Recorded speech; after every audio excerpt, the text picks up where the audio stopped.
हमारे गांव में जो है आरसीसी के रास्ते और नालियां, तालाबों की सफाई और टंकी का कार्य प्रगति पर है। अभी तक कितनी सड़कें और खरंजे बनवा दिया आपने? कम से कम 2.5 से 3 करोड़ रुपए की आरसीसी हमारे गांव में पड़ चुकी हैं। शिक्षा के लिए हमारा पूरे क्षेत्र का प्रयास है और हमारी ग्राम पंचायत से हमने अथक प्रयास करने के बाद में महिला महाविद्यालय के लिए संघर्ष करा। आज वो बन के रेडी हो चुका है और हमारे गांव के अंदर एक सीएससी है और काफ़ी बड़ी है, 12 बीघे खेत में बनी हुई है। और पहले हालत समाजवादी सरकार थी तो खस्ता थी, आज दवा का स्टॉक भी, भंडारण क्षमता इतनी है कि मुझे लगा है कि शायद धुलाने में भी ना हो दवा। कोई गौशाला है, गौशाला की देखरेख व्यवस्था किस तरीके से की जा रही है? गौशाला की जो है आपके अंडर में आती है कोई? हाँ, सरकारी गौशाला है जिसे हमारी ग्राम पंचायत और हमारे ब्लॉक के अधिकारी देख रहे हैं। मेरे यहाँ पे मैंने अपने ग्राम पंचायत में एक जो पंचायत घर का निर्माण कार्य कराया है और डिजिटल लाइब्रेरी जिसमें बच्चे पढ़ते हैं।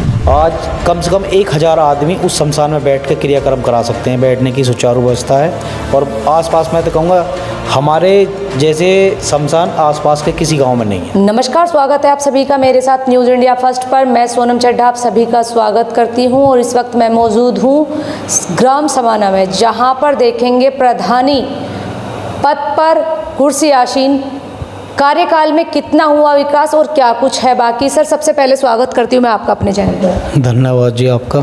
सर, आप अपना पूरा परिचय थोड़ा जनता को कराएं। मैं अमित राणा, गांव समाना से जी, और धौलाना ब्लॉक लगता है हमारा, जिला गृह जनपद हापुड़ है। प्रधान जी, अभी तक क्या कुछ कार्य कराए गए आपके माध्यम से ग्राम में? हमारे गांव में जो है आरसीसी के रास्ते और नालियां, तालाबों की सफाई और टंकी का कार्य प्रगति पर है और सरकारी अस्पतालों में काफ़ी काम कराया है। अभी तक कितनी सड़कें और खरंजे बनवा दिया आपने? कम से कम 2.5 से 3 करोड़ रुपए की आरसीसी हमारे गांव में पड़ चुकी हैं, बन चुकी है।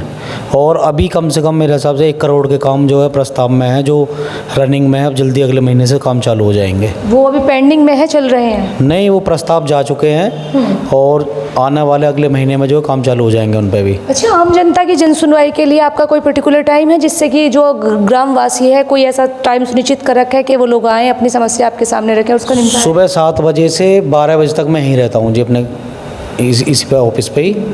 12 बजे तक अपने कोई भी गांव की समस्या है या गांव के किसी में कोई बुलाना भी चाहेगा कहीं वैसी समस्या, तो मैं उनके वहाँ जाकर पे भी समस्या का निस्तारण करवाता हूँ। प्रधानमंत्री नरेंद्र मोदी जी की योजना है बेटी बचाओ बेटी पढ़ाओ, तो आपने ग्राम में शिक्षा पर क्या सुधार किया? क्या कुछ खास आप यहाँ पर टेक्निक लेकर आए? टेक्निकल ये है कि जी शिक्षा के लिए हमारा पूरे क्षेत्र का प्रयास है और हमारी ग्राम पंचायत से हमने अथक प्रयास करने के बाद में महिला महाविद्यालय के लिए संघर्ष करा। आज वो बन के रेडी हो चुका है और इस बार उम्मीद है कि सेशन हमारे बेटियों का चालू भी हो जाएगा। प्राथमिक विद्यालय कितने हैं और इंटर तक यहाँ पर कितने छोटे? इंटर कॉलेज है अपने ही गांव में और कंपोजिट विद्यालय है गांव के अंदर 2, और अब महाविद्यालय भी हो गया है और 3 प्राइवेट स्कूल भी हैं, इंटर कॉलेज।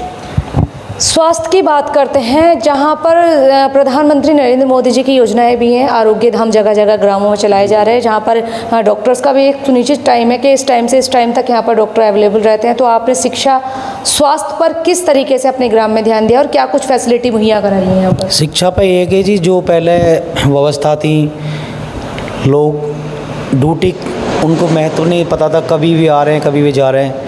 लेकिन जब से मोदी जी और योगी जी की सरकार आई है, अब स्कूलों का जो टाइम टेबल है उनका पंचिंग वगैरह होती है, फिर फ़ोटो अपलोड होता है। 8 बजे करेक्ट टाइम पर अब टीचर भी आते हैं और स्कूल की जो व्यवस्था है वो भी अच्छी है। ये जो प्राथमिक विद्यालय होते हैं जिनमें फूड खाना वहीं से मिलता है, क्या आपने उसका कभी निरीक्षण किया कि किस तरीके से बच्चों को खाना मिल रहा है? और बच्चे ज़्यादातर देखा गया है सर, प्राथमिक विद्यालय जो होते हैं बच्चे काम भी खुद ही कर रहे होते हैं वहाँ पर और बर्तन भी वो खुद ही साफ। इस पर कभी आपने फोकस किया? नहीं, मैंने जाके खुद अपने आप चेक करा है और खाने की व्यवस्था भी अच्छी है। जो हमारी मैडम हेड टीचर हैं स्कूल की, वो किसी बच्चे से कोई काम नहीं कराती, वहाँ सब चीज़ जो है अच्छा। मैंने अपने आप जाके मैंने 5-6 बार चेक कराया तो व्यवस्था बिल्कुल बढ़िया है। हम भी देखेंगे ग्राउंड जीरो से एक बार सर्वे जरूर करेंगे समाना गांव में क्या कुछ है। का शिक्षा तो हो गई सर, स्वास्थ्य व्यवस्था को कैसे देख रहे हैं? जो यहाँ पर जो हॉस्पिटल्स हैं उनको किस तरीके से यहाँ पे फैसिलिटीज़ है, और जो आम जनता है जो रोगी होते हैं, जो किसी रोग से ग्रस्त होते हैं, पीड़ित होते हैं, उनको किस तरीके से आरोग्य धाम में डॉक्टरों का टाइमिंग क्या है और किस तरीके से दवाई मिलती है? हमारे गांव के अंदर एक CSC है और काफ़ी बड़ी है, 12 बीघे खेत में बनी हुई है। और पहले हालत समाजवादी सरकार थी तो खस्ता थी, आज दवा का स्टॉक भी भंडारण क्षमता इतनी है कि मुझे लगा है कि शायद धुलाने में भी ना होगा दवा। और लोगों को में जागरूकता भी हुई है और दवा से आराम भी पड़ रहा है। और डॉक्टरों की जो टाइमिंग है, हमने खुद जा के वहाँ चेक कराया उस व्यवस्था को सुचारू रूप से चालू करने के लिए। जहाँ लापरवाही करी उनकी हमने शिकायत करी, लेकिन आज जो है गाँव की व्यवस्था जो अस्पताल की बहुत अच्छी है और लोगों को उस चीज़ का एहसास भी हो रहा है। टाइमिंग क्या है सर डॉक्टर? टाइमिंग सुबह 8 बजे आ जाते हैं डॉक्टर। Last time? लास्ट जो है मेरे हिसाब से 3 बजे तक बैठते हैं, 2:30 से 3 बजे तक। अच्छा, कोई बड़े इलाज की भी फैसिलिटी जैसे टीवी ये कुछ ऐसा, या फिर कोई अगर चेकअप वगैरह की नीड हो तो वो आपके इस अस्पताल में मुहैया कराई जाती है? टीवी वगैरह की जो किट आती हैं दवा की, तो वो धौलाने है हमारा अस्पताल बड़ा जो है। लेकिन वहाँ से आने के बाद जो टीवी पेशेंट है खुद वो डॉक्टर उनके घर पे दवा पहुँचाते हैं टाइम टू टाइम। और एक हमारे यहाँ आयुर्वेदिक हॉस्पिटल भी है जहाँ से लोग जो है दवा लेते हैं और वो अच्छा उसका रिजल्ट है। और डॉक्टर भी जो है टाइमिंग पर आती हैं आज के। हमने खुद जाकर मतलब प्रयास कराया। हमारे यहाँ स्वास्थ्य की बहुत अच्छी व्यवस्था है गांव के अंदर। स्वास्थ्य की बात हो गई, शिक्षा की बात हो गई, अब करते हैं सुरक्षा की बात। अगर गांव में सुरक्षा की मैं बात करूं तो सर जगह जगह चौराहों पर क्या अभी तक आपने कोई CCTV इंस्टॉल कराए हैं? आप गांव की सुरक्षा व्यवस्था को किस तरीके से देखकर चल रहे हैं? गांव में सुरक्षा को लेकर हमारे जो गांव के मेन पॉइंट हैं, ज़्यादातर लोगों ने अपने ही आप मतलब अपने पैसे से ज़्यादातर वो लगवा रखे हैं। जैसे हमारे यहाँ अम्बेडकर की प्रतिमा है, वहाँ 1-2 बार पहले कुछ घटना घट गई थी तो मैंने ग्राम पंचायत के द्वारा वहाँ पे भी कैमरे को कवर्ड करा दिया है। बाकी बैंक वाली गली में लगे हुए हैं। मतलब गांव हमारा जो कैमरे से चारों तरफ से एग्जिट और पॉइंट सारे मतलब क्लियर है। तो और रात में जो है पुलिस के लिए भी हमने जो है रात को गश्त वगैरह है। हमारे मेन बस स्टैंड है, यहाँ पे कई बार चोरी हो गई है तो पुलिस यहाँ रात को मतलब 2-3 बजे तक रहती है और बाकी घूमती भी रहती है। सर पर्यावरण की बात कर लेते हैं। प्रधानमंत्री नरेंद्र मोदी योगी आदित्यनाथ जी का था कि हर गांव में एक मानसरोवर होना चाहिए, एक तालाब होना चाहिए। तो अभी तक आपने कितने तालाबों का सौंदर्यीकरण कराया? अपनी तरफ से कितने तालाब बनवाए? तालाब हमारे यहाँ पे मतलब सौंदर्यीकरण में जो वैसे तो काम हो गए हैं, जैसे मिट्टी वगैरह के कच्चे जो है, पक्का काम नहीं हो पाया अभी, क्योंकि अभी ग्रामीण क्षेत्रों में अभी फंड की कमी के कारण जो है उनको पूर्ण रूप से नहीं कर पाए हैं। हमें अभी रनिंग में चल रहा है काम और हमें उम्मीद है कि हम जल्दी ही उनको कर लेंगे। तो अभी कुछ तालाब बनवाए आपने? हाँ, तालाब बनवाए हमने। एक सती मलंद दादी का तालाब है, उस पर मैंने कार्य कराया था। एक हमारे गांव में समाना टंकी के पास में है, उसका मैंने साफ़ सफाई और सौंदर्यीकरण कराया है। अभी 2 तालाब जो हैं वो प्रस्ताव में है, वो उन पे भी जल्दी कार्य चालू हो जाएगा उन पे। आप यहाँ पर कोई गौशाला है, गौशाला की देखरेख व्यवस्था किस तरीके से की जा रही है? गौशाला की जो है आपके अंडर में आती है कोई? हाँ, सरकारी गौशाला है जिसे हमारी ग्राम पंचायत और हमारे ब्लॉक के अधिकारी देख रहे हैं। बाकी सरकार की भी प्राथमिकता में सबसे ज़्यादा उन पर फोकस है। और हम भी क्षेत्र के सहयोग से जो गौशाला का अपना गायों के लिए हरा चारा और उनके खाने के लिए मतलब पर्याप्त व्यवस्था और मतलब अपनी तरफ से पूरा प्रयास है। और हमारा क्षेत्र भी प्रयास करता है। हमारे यहाँ पे एक हमारी प्राचीन गौशाला जिसमें 250 गाय हैं, जिसको क्षेत्र के सहयोग से चला रहे हैं। और एक सरकारी गौशाला है, उसको भी सरकार और क्षेत्र के सहयोग से। कितने गौवंश है उसमें? एक में 250 है, एक में 85 है। सरकारी वाली अच्छी तरीके से व्यवस्था? अच्छी व्यवस्था। अभी आपने उसका निरीक्षण किया? निरीक्षण तो मैं डेली सुबह शाम डेली जाता हूँ। और एक मेरे भाई है, मैंने उनको परमानेंट जिम्मेदारी दे रहा कि सरकारी गौशाला को वही देखते हैं।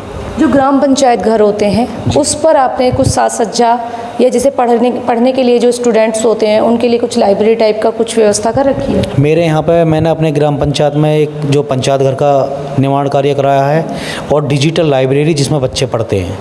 वाईफाई लगा हुआ है, उसमें ऑनलाइन क्लास लेते हैं बच्चे। और मेरी प्रधानी की पहली साल में मैंने उसको कंप्लीट करा दिया। पंचायत घर में आप बताएं? पंचायत घर में, जिसका माननीय जनरल BK सिंह ने उद्घाटन किया था।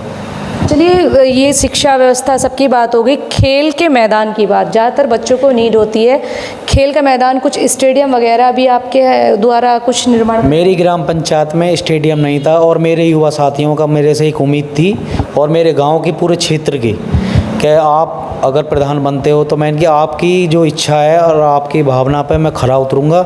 और मैंने उनकी भावनाओं को समझते हुए सबसे पहले जो है खेल ग्राउंड के लिए कब्जा मुक्त भूमि कराई, जिनके दबंग लोगों के कब्जे में थी, और आज उसको धरातल पे उतार दिया है और आज बच्चे वहाँ पे खेल भी रहे हैं। अच्छा, शमशान घाट की व्यवस्था कैसी है यहाँ पर? जो शमशान घाट है उस पर क्या कुछ अभी तक आपके द्वारा कार्य कराए गए? मेरे गांव में जो शमशान घाट है वो मेरे पिताजी 2010 से 15 तक प्रधान थे। उन्होंने 29 लाख रुपया शमशानों के लिए आवंटित किया था और आज वो बन के कंप्लीट हो चुके हैं, क्योंकि उसके बीच में एक हमारे चाचा प्रधानमंत्री श्रवण कुमार फौजी, उन्होंने उसको कार्य को पूरा कराया था। आज कम से कम 1000 आदमी उस शमशान में बैठ के क्रियाक्रम करा सकते हैं, बैठने की सुचारू व्यवस्था है। और आसपास मैं तो कहूँगा हमारे जैसे शमशान आसपास के किसी गांव में नहीं है। अभी आपकी शासन प्रशासन से क्या मांगे? जो आपके पेंडिंग कार्य हैं वो किस वजह से रुके हुए हैं और क्या आप चाहते हैं? शासन प्रशासन से यही है कि थोड़ा इस बार जो ग्राम पंचायतों में धन का अभाव जो है वो बहुत कम था पिछली पंचवर्षीय के मुकाबले, लेकिन हमें उम्मीद है कि धीरे धीरे ये भी हम कर लेंगे जो कार्य पेंडिंग चल रहे हैं। क्योंकि मुझे पता है जिन लोगों से मैंने अपने गाँव वासियों से वादा किया था उसमें 70 से 80% से भी ऊपर मैं उन कामों को कवर कर चुका हूँ। और पोलिंग जो है हमारे गांव का मेरे हिसाब से 3500 का पोलिंग है। आपने विजय कितने वोटों से की? विजय करी थी मैंने 45 वोटों से मैं जीता था अपने गांव में, 45 वोटों से जीता था मैं। और आगे भी उम्मीद है कि आपके 45 के आगे 1 0 और बढ़ा दूंगा। अच्छा, मतलब दोबारा भी प्रधानी पद पर आप जनता को अपना समय देना चाह रहे हैं? हाँ, मैंने 5 साल जो जनता की सेवा बड़े मन से और लगन से करी है और जनता का जो विश्वास था वो मैंने जीता है। और मुझे उम्मीद है इस बार भी मेरे गांव की जनता मेरे साथ है। अगर मैं चुनाव लड़ा तो 100% जीतूंगा। अच्छे चुनाव जब लड़ेंगे और जीत कर आएंगे तो क्या ऐसी रणनीति है और क्या ऐसे मेन टारगेट है जिनको आप अभी से ही देख रहे हैं कि अगर मैं नेक्स्ट टाइम उस प्रधानी पद पर आता हूं तो सबसे पहले मुझे इन कामों को सुचारू रूप से कराना है? मेरी यही है, आपका जो मेरी प्राथमिकता रहेगी जो गांव के अंदर जैसे किसी भी कास्ट के उभरते हुए सितारे हैं जो बच्चे, एक शिक्षा के प्रति जागृति पैदा करूंगा और कंपटीशन के मतलब क्षेत्र में चाहे खेल हो या नौकरी का कंपटीशन हो, मतलब मैं तो यही करूंगा प्रयास अपने क्षेत्र युवाओं के लिए और स्टूडेंटों के लिए। हाँ, कंपटीशन करवाऊंगा, प्रतियोगिता करूंगा जी, एग्ज़ाम वगैरह जो कंपटीशन वाले, और खेल में भी, खेल वगैरह में रुचि बच्चों की जब तक जो जिस लाइन का है ना उस लाइन के बच्चे को उनको पूरा सपोर्ट मेरा रहेगा। अगर प्रधानी पद पर दोबारा जीत कर आते हैं तो युवा और बच्चों के लिए आपका पूरा सपोर्ट रहेगा। चलिए देखेंगे ग्राउंड जीरो से क्या कुछ हुआ विकास समाना गांव में प्रधान जी के माध्यम से। फिलहाल अभी तक इस खबर में इतना ही। खबर को लेकर क्या है आपकी प्रतिक्रियाएं, आप भी कमेंट सेक्शन में अवश्य बताएं। जाते जाते वीडियो को लाइक, शेयर और फॉलो अवश्य कीजिएगा। साथ में यदि आपने अभी तक हमारे यूट्यूब चैनल को सब्सक्राइब नहीं किया है तो सबसे पहले बेल आइकन पर जाकर बेल आइकन को प्रेस करना ना भूलें, ताकि देख सके आप ऐसी तमाम छोटी बड़ी खबरें सबसे पहले मेरे साथ न्यूज़ इंडिया फर्स्ट पर, साथ ही अपने शिवा आजाद के साथ। अभी तक के लिए इतना ही, धन्यवाद।